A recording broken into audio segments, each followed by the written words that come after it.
I'm 25 years old now, and just recently, I went to celebrate my dad's 49th birthday with the family. But hold on, before I dive into that story, I've got to fill you in on some drama between me and my younger brother, who's 22. This whole mess started about 3 years ago. Back then, I was dating this girl. We'll call her C, and she was 24 at the time. C and I were super close since high school. She was my world, and I thought I meant the same to her. The drama unfolded around Thanksgiving.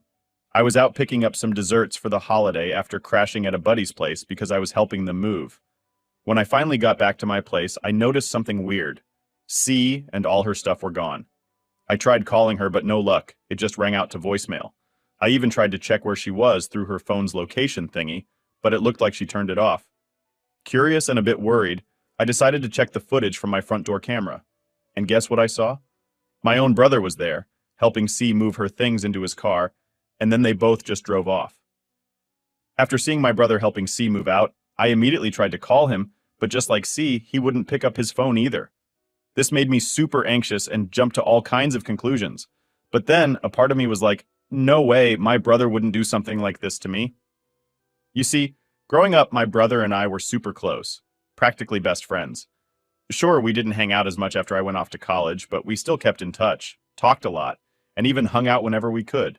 So, in a bit of a panic and looking for answers, I called my dad and basically got him to have my mom call my brother. They put him on speakerphone, and when my mom straight up asked him where C was, his answer felt like a punch in the gut. He said, "She's living with me now. She broke up with OP." I couldn't believe it. I felt like I was frozen, hoping it was some sick joke. I went and checked his Facebook and Instagram for any clues, and there it was. Pictures of them together, hugging and kissing. That just broke me. All these thoughts were racing through my head, trying to figure out why he would do something like this. I was so hurt, but then that hurt turned into anger. How could my brother, who was supposed to be my best friend, betray me like this? Fueled by that anger, I drove straight to his place and started banging on his door, demanding he come out and face me. But instead of my brother, it was C who opened the door. I totally lost it and started bawling my eyes out. It all went down when I saw her. And then, out of nowhere, my brother pops into the room from the kitchen and is like, "Hey, go upstairs." That's when he drops this bomb on me. He and she were sneaking around behind my back. He's been sorry about it since my second year in college. But then, to make things even more dramatic, C marches down the stairs and goes, "You know why I dumped you? Because I was tired of pretending to even like you." That moment was a real eye-opener for me. The girl standing in front of me, she wasn't the girl I thought I was in love with. She was someone completely different. And I started thinking, is all of this drama even worth my time? Pretty quickly, I figured out the answer was a big fat no, and I just walked away. I always try to keep things chill and not cause a scene, especially when I know getting upset won't change anything that's happened. But let me be clear, I was super angry at both of them, and I decided right then and there that they were out of my life for good. Fast forward to now, I'm living my life in California, still flying solo. There was this family get-together that was going pretty okay, until guess who shows up? My brother and his wife, and yep, they're pushing a stroller. Turns out they got married and didn't waste any time starting a family. So after everything that's happened, I'm in a place where I'm over it. Therapy helped me see that I wasn't the one messing things up. She was the problem. At a family thing, my brother tried to chat with me, but I just wasn't having it. I just kept talking to my aunt instead. After a bit, I kind of forgot my brother and his wife were even there. Then, when I was on my way to grab some more ice cream from the basement, my brother comes out of nowhere, scaring the heck out of me. He tried to say sorry for the mess he caused 3 years back, but I wasn't about to stop and listen. I just walked right by him. He didn't try to talk to me again that night. The next morning, though, my phone was blowing up with texts from my mom. She was all about me forgiving my brother, saying it's the right thing to do. Both my parents are pretty religious and have already forgiven him. But here's the thing, I can't do it. What he did messed up my ability to trust. He knew how important she was to me, and he went behind my back anyway, thinking I'd just be okay with it. But forgiving him? That's something I don't see happening. Ever. Update time. Before I dive into the update, just want to say thanks to everyone who shared their thoughts on my situation. Though, gotta say, some of you were pushing for me to get back at my brother in not-so-nice ways, including cutting him out for good. I get where you're coming from, but I need to clear up a few things. I'm not trying to make my mom and dad out to be the bad guys here. They actually forgave my brother way before we found out his wife was expecting a baby. And honestly, fighting my brother?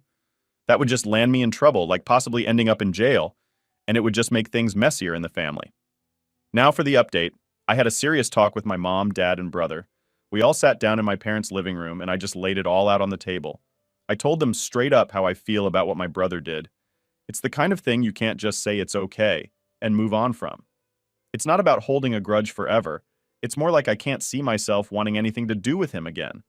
How can I be cool with someone who went behind my back with my friend's girlfriend? And even worse, his own brother? That's not the kind of person I want in my life. My brother tried to defend himself, saying he's changed and wouldn't make the same mistake again. But here's the thing, what he did really shook my trust to its core. He knew how much she meant to me and still went ahead with it, thinking it would all just blow over.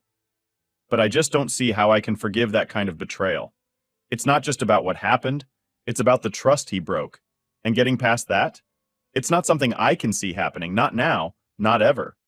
So there I was, having a real heart-to-heart with my brother and our parents, trying to make sense of everything. My brother, trying to make amends, acted like the past was just a tiny mistake, forgetting he went as far as marrying and having a baby with the girl I was planning a future with. I was like, really? And couldn't help but ask my folks how they managed to forgive him. They told me they were super disappointed in him at first, but after he found religion and started to preach, they believed he changed for the better and let it go. I had to ask them, though, if they could forgive him so easily if they were in my shoes. They said yes, they would have, but honestly I couldn't buy it. We went back and forth for a bit until my brother tried to tell me I shouldn't hold grudges, and I'm there thinking, you're one to talk. So I told him straight up that maybe he shouldn't have gone after someone else's girlfriend in the first place. That hit a nerve, and he actually started to cry. My mom jumped in saying I was being too harsh since he's already said sorry and made amends for his actions. That's when I laid it all out on the line for them, just like some of you suggested. I told them they had to make a choice.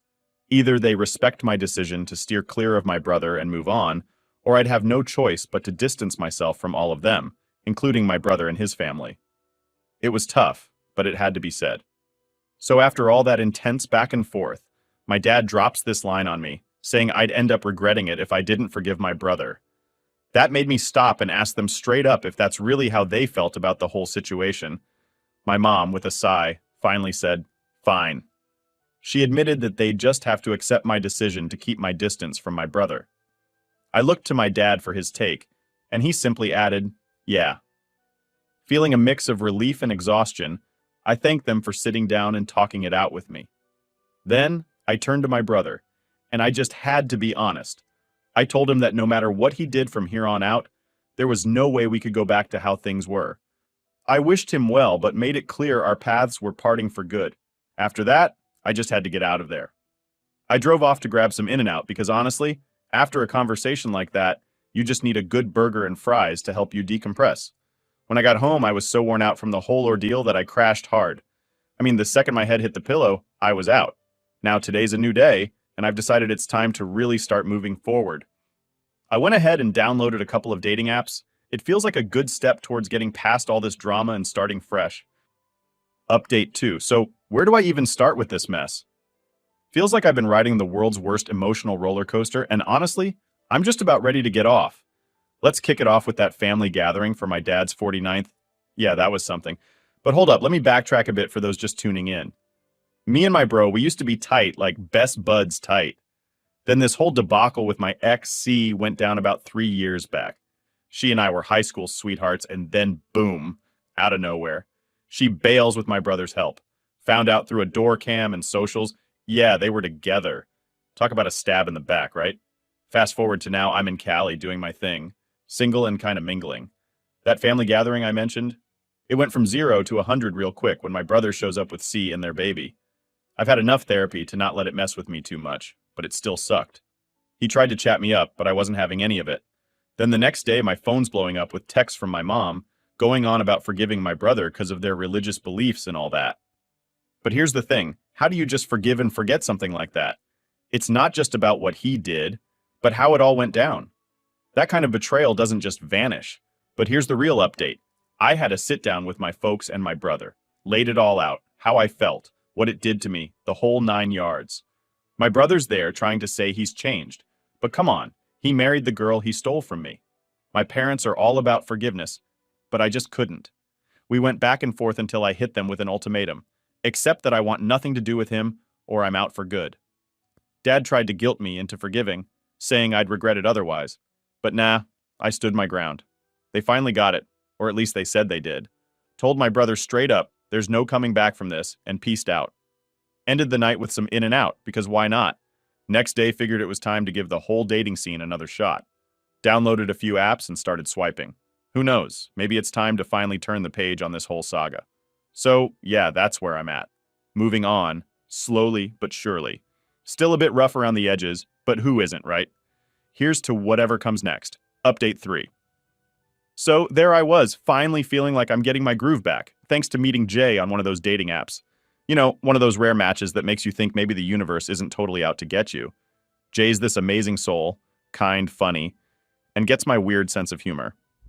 We hit it off instantly, and it felt like I was finally turning a new leaf, leaving all the past drama where it belongs, in the trash. But as luck would have it, life loves throwing curveballs, especially when you least expect it. Enter C, stage left, sliding into my DMs like we're back in high school or something. Apparently, after she and my brother decided to play house together, things took a nosedive. My brother, the golden boy, found himself caught up in some serious drug issues. And C, she's on the brink of financial ruin, talking about how she can't make ends meet, and how she's been thinking about me, us, and all that jazz. She's laying it on thick, talking about regrets, what could have been, and dropping hints like she's ready for take 2. I mean, the audacity, right? There I was, trying to mend my heart, move on, and she thinks she can just waltz back into my life with a sob story and a my bad. The drama didn't stop there, though. My parents, bless their hearts, caught wind of C reaching out to me. Next thing I know, I'm getting calls left and right, texts piling up, all of them singing the same tune.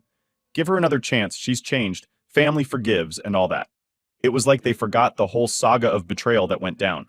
Suddenly, I'm the bad guy for wanting to keep my peace and sanity intact. Then, as if I needed more drama, my brother reaches out. Yeah, Mr. I Stole Your Girl wants to chat, saying he's hit rock bottom and needs family more than ever. I mean, come on. The guy who wrecked my world wants a lifeline? It was almost too much to process. But here's the kicker. Amidst all this chaos, there was Jay, standing by me like some kind of superhero without a cape. We sat down one night, a bottle of cheap wine and 2 glasses, and just talked it all out. She listened, really listened, and offered her 2 cents without pushing me in any direction. Her take? Do what's right for you, not what's easy or what others expect. That talk was a game changer. It helped me see things clearly, not just through a lens of hurt and betrayal, but through what I really wanted for my future. So I decided to take the high road. Well, sort of. I replied to C, my words carefully chosen, wishing her well, but making it crystal clear that our chapter was done and dusted. No looking back, no rewrites. Hit the block button faster than you can say closure. As for my brother and the family drama, I laid down my boundaries. It wasn't easy, but necessary. I told them I'm moving forward, with or without their approval. The whole situation was like ripping off a Band-Aid that's been stuck on for too long. Painful, but oh so relieving once it's done. Now it's just me and Jay, navigating this crazy thing called life together. We're taking it one day at a time, making memories and laughing through the madness. And as for the past, it's in the rearview mirror, getting smaller by the minute. So, yeah, that's the latest chapter in the saga that is my life. It's been a roller coaster, but I'm finally learning to enjoy the ride, twists, turns, and all. Here's to new beginnings, leaving the drama behind and maybe, just maybe, finding a little bit of peace amidst the chaos. Update 4. So, Jay and I have been going strong, right? She's been this incredible source of strength and understanding through all the madness. We've been doing our thing, exploring, laughing, and really just soaking up the good vibes. Life with her felt like I was finally on the upswing, like maybe I could close the chapter on all the past hurt and betrayal. But here's where the plot thickens. Out of nowhere, my brother, let's call him Mr. Rollercoaster, decides to crash back into my life with a vengeance. He's been on a rough path, and now suddenly, he's all about making amends, talking about getting clean, and wanting to reconnect.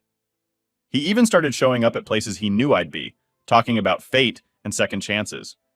Just when I thought I could navigate that minefield, C pops back up. But this time, it's not just a text or a call. She shows up in person, tears in her eyes, talking about how she's hit rock bottom. Her life with my brother turned into a nightmare of addiction and financial despair. She's looking at me like I'm some kind of lifeboat in her sea of chaos. And here's the cherry on top. My parents are back on their family is everything crusade, pushing me to forgive, forget, and play happy families again. They're orchestrating family dinners like we're in some sort of sitcom, where everything resolves in 30 minutes with hugs and life lessons. Jay's been an absolute saint through it all, but I can tell it's wearing on her too. It's one thing to deal with your own drama, but it's another to have someone else's circus pitch a tent in your backyard. So, after a lot of thought, soul searching, and more than a few late night talks with Jay, I decided to take a stand. I met with my brother, face to face, in a neutral spot. Told him I'm willing to support his recovery, but I'm not about to rewind the clock and pretend we can pick up where we left off. As for C, I wished her well, truly, but made it clear that our paths diverged a long time ago for a reason. The family dinner showdown was something out of a movie. I laid it all out, my terms for moving forward, how I felt, and what I needed from them if we were going to have any sort of relationship. It wasn't easy. There were tears, raised voices, and more than a few moments where I thought I might just walk out and not look back. But believe it or not, it ended with a semblance of understanding. Maybe not full-blown acceptance, but a step towards mutual respect for each other's boundaries and choices. Jay was right there with me, a pillar of strength and my unwavering supporter. As for what's next, I'm taking it one day at a time, focusing on building a life with Jay, navigating the complexities of familial relationships, and most importantly, learning to trust the process. It's not perfect, far from it, but it's real, it's mine, and I'm determined to make the most of it, come what may. So yeah, that's the latest. Life's a journey, and I'm just here trying to enjoy the ride, bumps and all. Here's to moving forward, finding peace, and maybe, just maybe, a little bit of happiness along the way. Story 2. Hey y'all. So I'm sorry this is so long, but first off, these past 2 weeks have been hell for me until today. I found out on Tuesday that my boy for over a year had been cheating on me damn near the whole relationship with 4 to 5 different girls, and had got some random girl pregnant that he met on Facebook. He said he cheated on me after Christmas. Yet, I found out from his stepmom and stepbrother that he had been cheating for months with different girls. We were planning our life together, talking about kids, marriage, our goals, buying a house, etc. I never saw this coming. I trusted him. I loved him. My family loved him. I was so excited for our future. He never once made me think he was cheating. He was very attentive, loving, and caring, up until about a month ago, when I noticed we were having sex less. He barely complimented me, didn't want to kiss me, getting irritated with me over little things, etc. We had a talk 2 weeks ago, and I brought up how he had been acting. I asked him if he was still attracted to me, if he wanted to be single. Was he stressed out? I told him he could be single if he wanted to, but to just be honest with me. He told me that he wanted to be with me, but just felt like he wasn't where he should be in life, and felt like we lost our spark. Me being the caring and loving GF that I was, I asked him what he needed from me. I suggested we go into relationship counseling. I was always checking in on him, on how he felt, and he always told me we were good. This break thing that he suggested caught me by surprise. We were both crying a river of tears. Then he told me he couldn't stand seeing me so upset and left.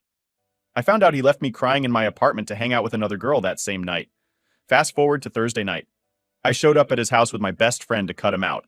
He had blocked me from texting or calling him, and he never thought I would show up at his house. Elmo, his stepmom and stepbrother, kept tabs on him and let me know when he'd be home.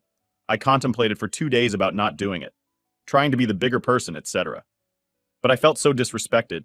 He had gave me an STI back in September, and we both didn't know where it came from. Now I know I got it from him cheating on me. I showed up at his house and barged open his door. The look on his face was as if he saw a ghost. He kept asking what I was doing there. I cussed him out and he couldn't see anything. He looked as if he was drunk and high and was reacting slow. He tried to put his hands on me, but my best friend jumped in. It felt so good to get my emotions out. His family was shocked and couldn't say anything because they had never seen me get like that. He continued to lie to me and said there were no other girls. I followed him outside, still cussing him out, and he tried to get in his car. I had my hand on the car window and he tried to close the door with my hands still there. I shoved the door back and he tried to slam it when the door panel popped out and fell on the ground. He then threatened to call the cops, and I told him to call them so I can tell them about how he knowingly gave me an STI. He never called them Elmo. I'm now sitting in my car reflecting, and I realized that he was jealous of me. He always told me how he wanted to be the dominant one and the provider in our relationship. I was 22 when we met, 23 now, and I have my own apartment. 2 cars, great credit, lots of friends, decent job side hustles, nice car.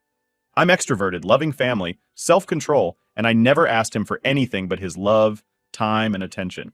I also took care of him and would spoil him by paying for haircuts, putting gas in his car sometimes while still paying my own bills. He, however, grew up on survival, almost got kicked out. The military, twice due to getting a DUI, made way more money than me but had terrible spending habits, is in debt, has a nice car that he can barely afford, terrible credit, can't stop drinking and smoking weed. Terrible family unit, lives with his stepmom and dad, who is a bum and is overall a self-destructive. What attracted him to me? He was honest in the beginning about his faults and told me how he wanted to change and be better. I was attracted to his potential and loved how he acknowledged his problems and tried to work on them. In the end, he turned out to revert back to his destructive ways. I am everything he wanted to be, and he knew he wasn't good enough for me. I remember he used to ask me all the time why I was even with him because of that. His resentment for me grew over time, and he felt like he had to hurt and humble me by cheating. I will admit he did succeed in doing that, but I realize he is empty inside. He didn't grow up surrounded by love, so how I could expect him to know how to give it and more or less accept it? He didn't even love himself, so how could he love me? Realizing this has helped heal me in a way for anyone that has been cheated on. Please remember that it is not about you. You can do everything right. And guess what? It will never been enough for the wrong person. You will love again. You will meet someone who is praying to run into someone like you. I know it's hard, but allow yourself to feel every emotion and try to take it day by day. Thanks for letting me vent. Story 3. I overheard my wife talking about her cheating experience with my older brother while she was talking to her therapist. She shared in detail how they both passionately kissed, and he sexually groped and fondled with her breasts, ass over the clothes, while we were visiting my parents' house in the storeroom. I don't know if they slept together. From the conversation, I only heard that they both kissed. This happened last year when she was 4 months pregnant. I am in deep shock, and I am shaking right now as I write this. I don't know what to do or what to say, or if I should confront her or him. My wife is a good mother to 3 beautiful young children, 6 years old, 2 years old, and a 4-month-old. She kept saying that she is trying to call him and get a hold of him, but he has ghosted her since. Now she wants to confront him for using her and then ghosting her. Update. We spoke today because she can see how I am extremely uncomfortable and sad. She asked me if I heard anything while she was talking to her therapist. I said no, I didn't hear anything. I told her, why are you so worried about me hearing your conversation? She said something along the lines of, there are stuff in the past and I want to get over it. Our discussion continued as she pressed me to talk. She said that she doesn't like to see me sad or upset. I told her that you are a liar. You say something and do the opposite. Quick story short, I told her. You tell me you are hiding stuff. Be honest and stop lying to me. She said I have done mistakes and have hurt myself in the past. I regret all the mistakes I did. I told her you didn't just hurt yourself. You hurt me. And then she said, our kids too. I said, of course. I told her I cannot go on life with you living a lie. You hurt me and gave me a hard time, just enough so that I can divorce you. Just say that you don't want this life and we can go on our separate ways. She said, no, this is the life I want. But I didn't know. I was lost. I am still lost, but not as lost as before. I am in a clearer picture now. She tried to hug me and kiss me, but I wasn't interested. I haven't told her that I know about her doing her thing, but if she knows I know, then we are definitely done. Story 4. Hi all. We've been dating for just under 3 years. We started dating during COVID and have had a good relationship with some ups and downs due to the nature of her work. She travels 2 to 3 times per year around the country. I've never had reason to believe that she would cheat on me previously. However, this trip to large companies merged, so they all went on a trip to get to know each other. She left me on Thursday with our 2 cats. This morning I was borrowing her laptop as mine died when a text came through from someone I didn't recognize. I clicked on the text and saw their conversation. To summarize for context, she shared a room with on a GF current Jeffrey guy she cheated with talking about being on the plane. On A, said there was lots of snoring, so I'm sure you had a good sleep. Harry shit, yeah, I sometimes snore if I'm really tired. I won't tell anyone. JF, yeah, obviously, Harry, keep this between us, please. JF, my beef would kill me. Nothing happened, but I'll see you when I visit his state. She's away for another 2 nights. Any advice on what I should do? Do I confront her now or wait till she's home? I never thought she'd cheat on me, but guess I was wrong, Lamau. Edit. To clarify, Jeff is not on the plane. She's staying 2 extra nights. Anna and Jeff were sharing a room with separate beds. Anna said she heard snoring too. Jeff. Harry says he snores when he's tired. Edit again. They're not on the plane. This is in the hotel room she's sharing with Anna. The messages are in the morning, prior to the events of the night.